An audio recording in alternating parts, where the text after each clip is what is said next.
Hi there, my name is Beth Green, and I'm Sweet Baby James.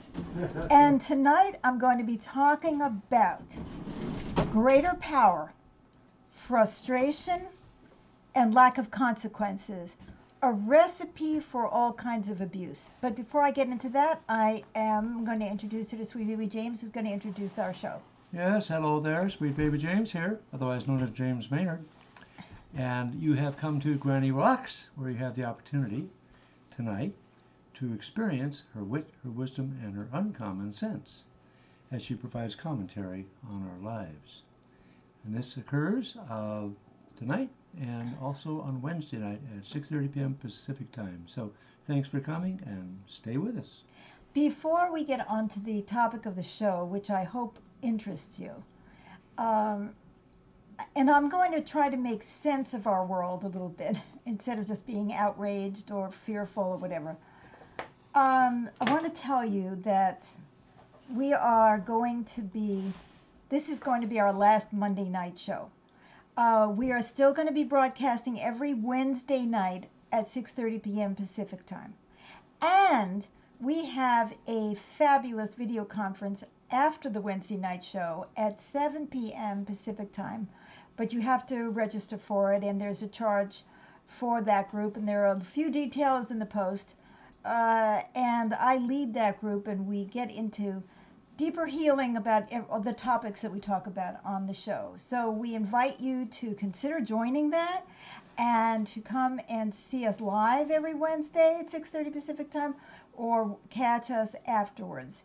So it's just that I'm just spread too thin. I'm doing so many free programs and I'm still working and I just can't manage it all at this point. Okay, so now I think I'm ready to start talking about the topic, right? Great. So we had a fabulous retreat over the weekend, a whole weekend retreat. And at that point, you know, there was a lot of demonstrations going on around the George Floyd murder, and there was just a lot of chaos, and people, you know, were looking for answers for how to feel about what's going on in our nation. And I started talking about this very topic, and I thought, yeah, I would like to share some of those thoughts with you tonight on our show. And we welcome, of course, any comments that you would like to make along the way. You see, unfortunately, people are very traumatized and are very frustrated and angry and are struggling with their lives. And they're looking for some place to feel like they're in control, right? And I'm going to go through some of them because it's not just about racism. Oh, it's not that it isn't about racism, but it's not just about racism. You know, it's the abuse of women, it's the abuse of gays, it's the abuse of people of different nationalities or different color skins, or people of different religions, or anybody, or disabled people, anybody who seems weaker becomes the target of the anger, the venom, the frustration of the people who are feeling frustrated themselves. Now, why are they feeling frustrated? And I want to get into this because, you know, it's so easy to talk about the outrage around George Floyd and all the other hideous killings of black people in this country, but there's also the killings of women and the damage to all kinds of people in our society and throughout the world who are not only killed but can be oppressed or can be discriminated against or controlled or dominated or whatever. And that's because they have less power and have less support. They don't have the support. Now, yes. Elizabeth says hi there and sends love. Well, thank you. Hello, Elizabeth. I'm so glad to see you. Elizabeth was with us at our retreat, as it happens. And then Ilan says, love to you. Oh, thank you. Love to you, Ilan. So let's say you're a police officer, and you were brought up with the idea that you were supposed to be able to control everything. Let's just say that's you, right? And that what it means to be a man is to be in charge. Now, that, are you really in charge of your life, or do you find that, you can't pay your bills, or you're under stress, or your child disses you, or, your wife wants to be free, or whatever it is, or people on the street resent being pushed around, and suddenly, your ego is like up because you're being challenged in some way and you're already feeling not powerful yourself, even though you are in a position of power in terms of being a police person. Now, if there are no consequences for your abusiveness, you just get to do it and do it again and do it again and do it again, and it becomes okay. Now, I happen to use a police officer, but I mean, this is for everybody, and I really want you to move from there in your thinking.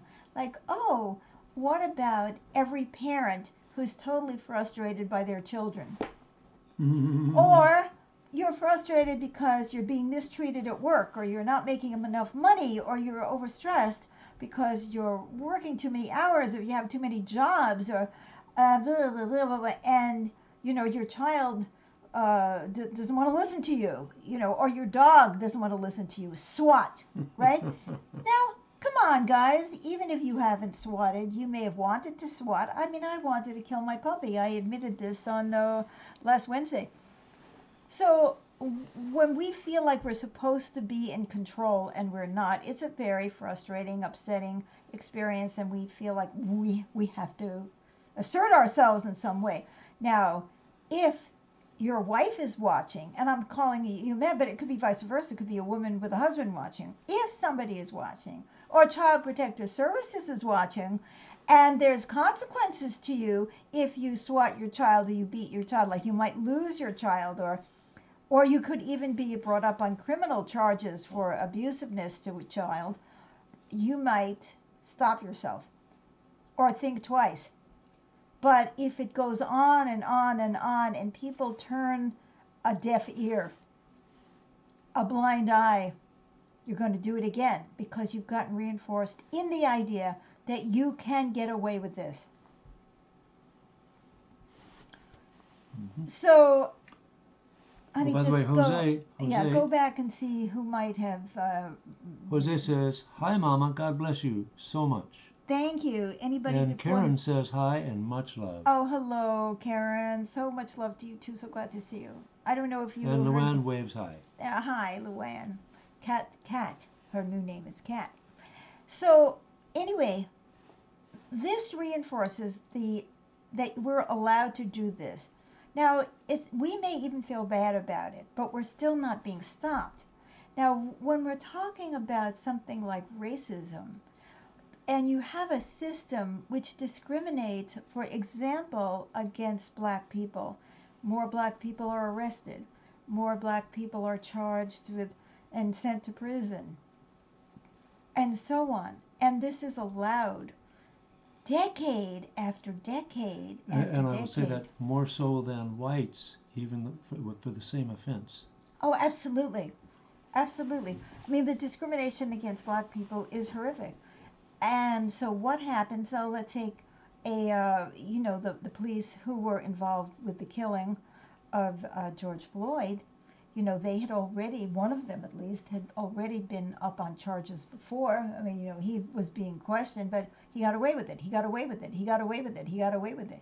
So here it is. Here's a person who has some inner need, to demonstrate his prowess, his power, his manhood or whatever. And he's been abusive to people who have less power than he does. Black communities generally have less clout, fewer, political connections, less money. People turn that deaf ear and blind eye. So then you get away with it and you get away with it. And so that's where it goes. You see, there's no consequence. And so this is true for every one of us. If I am verbally abusive to sweet baby James, I would never do that. But if I were, right? And he did not have the power to stop me. Maybe he was shame based, and he would buy into it, and he would say, yeah, I really am bad, which is something we see all the time. Oh yeah, like it's the woman's fault if her husband beats her, that she must have done something wrong. So she doesn't have even the inner resources to fight for herself. And where is her support system, especially if she has no family or no money, or she, feels the need for this partner of hers, you see. And what's going to happen is the fist is going to be out again and again. And that's the way it is, guys.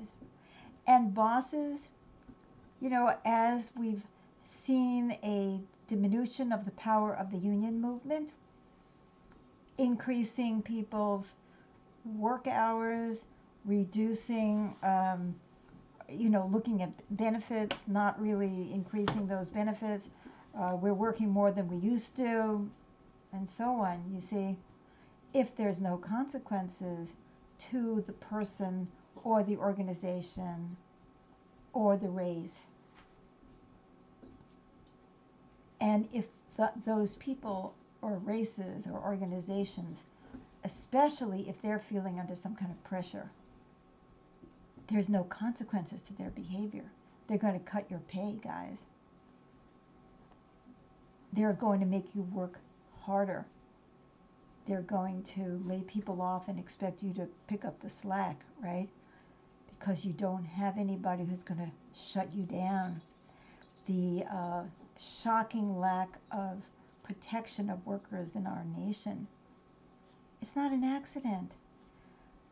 So whether we're talking about me and my puppy, or you and a child, or different races or different religions or different nationalities, why don't you pick on somebody who doesn't have a lot of power?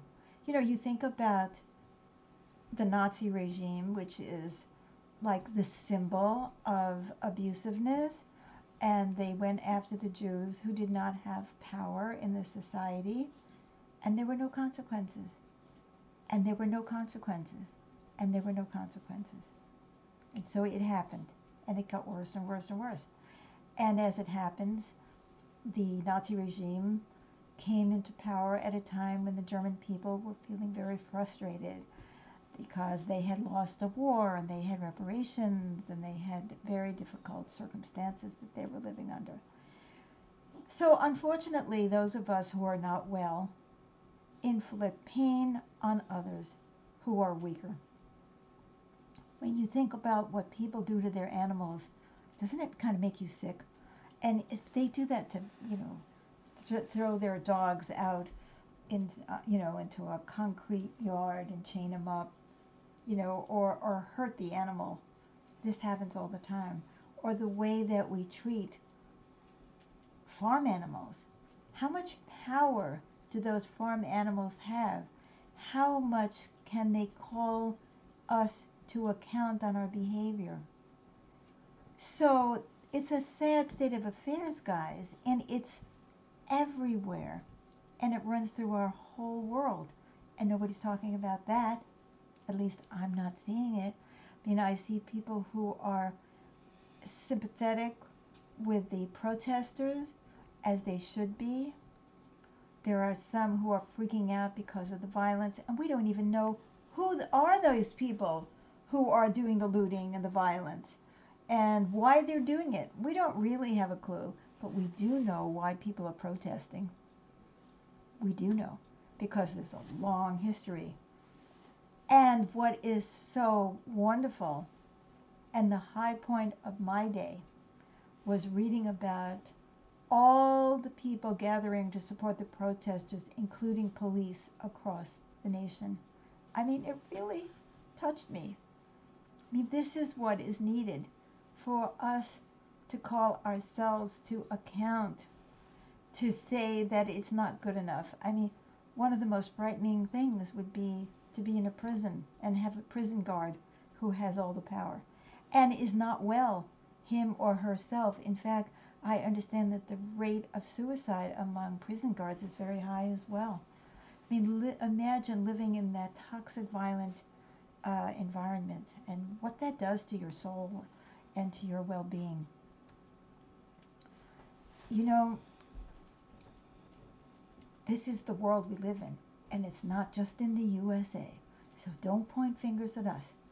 It's everywhere. It's how women are treated everywhere. Everywhere.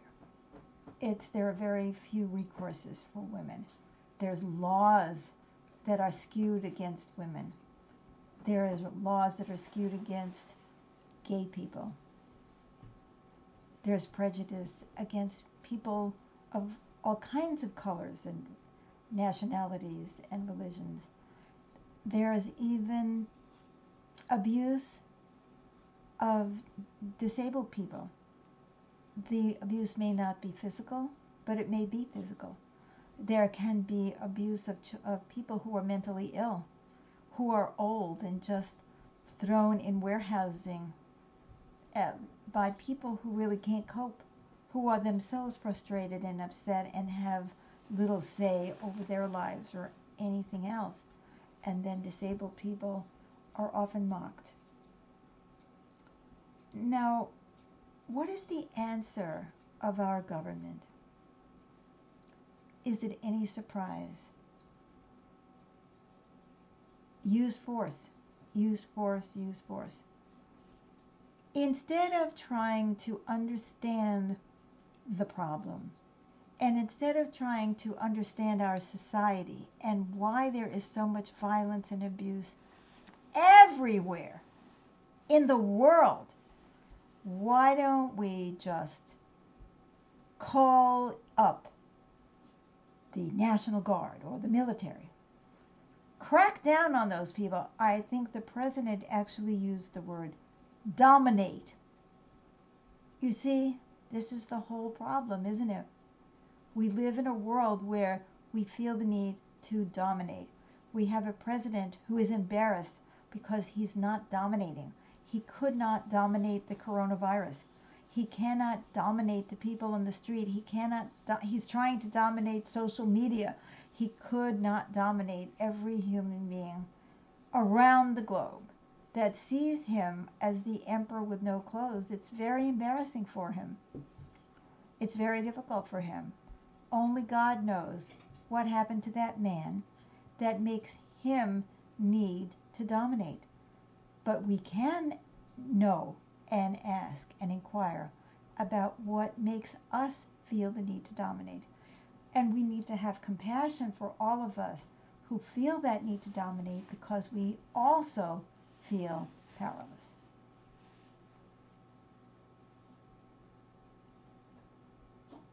I really do not believe in my heart that people who are well and feel loved and supported are going to be abusive to others unless they are seriously impaired on an emotional or a mental level. Because when you're well, when you're happy, when you're content, you know how it is. See how you feel after a really good night's sleep. And how do you cope versus how do you feel when you've been overworking and you're pumping yourself up with caffeine and sugar and you're trying so hard to survive and to prove something about yourself. Look at the difference in your own reactivity. You see? So I am not coming on this program today to cast blame or to give simplistic outrage. I support the people who are standing up and demanding that there be consequences for the abuse of power, because that's an essential piece. You have to have consequences or people will not stop. But on the other hand, we need healing. We need healing, real healing, not just between the police and the communities, not just between men and women, not just between blacks and whites, and immigrants and non-immigrants and gays and straights and everything in between. We need real healing, real compassion, real support. We need to live in a society where we feel loved and valuable, and we have something inside us that allows us to deal with the pain of everyday life. And we don't have that in our world, I can assure you of that. We live in a dog-eat-dog world, and everybody's scared and feels insecure, especially now with the coronavirus and people feeling so out of control of their lives and so fearful about the economy. What would you expect will happen in our homes, in our communities, when people feel so frightened and need to feel some degree of power? So let's go back to the topic, right? A difference of power, right? You have the power, I don't have the power. No consequences to you. Frustration for you. That's a recipe for all kinds of abuse. Let's learn. Let's grow. Let's try to support one another to build a better world. Yes. James, would you like to share something before we close? Oh no, I really like what you've said, and I can hope that we will learn from this experience, stand for people being accountable for their behaviors, so that our behaviors become better, and that we cultivate wellness, healing, so that people won't feel the need to lash out, and but instead enjoy their lives with one another more fully. So let us be proud of the people like those police officers, who joined the protest because they understand.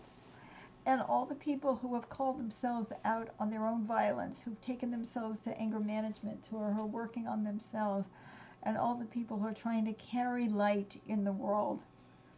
Let's honor those people. Let's support those people. But let's also support the people who have been traumatized and can't handle things. And let's see what we can do to change this world. So for those of you who missed the beginning of this show, this is my last and our last Monday night. We will be broadcasting every Wednesday, Granny Rocks, because, as I said, I just have been spread too thin. And I'm not giving up the fight for the right things. And I hope that you join us every Wednesday night or thereafter, 6:30 p.m., and that you consider joining our group, Seeing Through New Glasses, that meets at 7 p.m. Pacific time after the show. It's a video conference. And this is led by Beth herself. It is led by me. We discuss the topics and we do whatever healing we can to help ourselves understand how we relate to those topics and find a way to keep growing through all of this pain.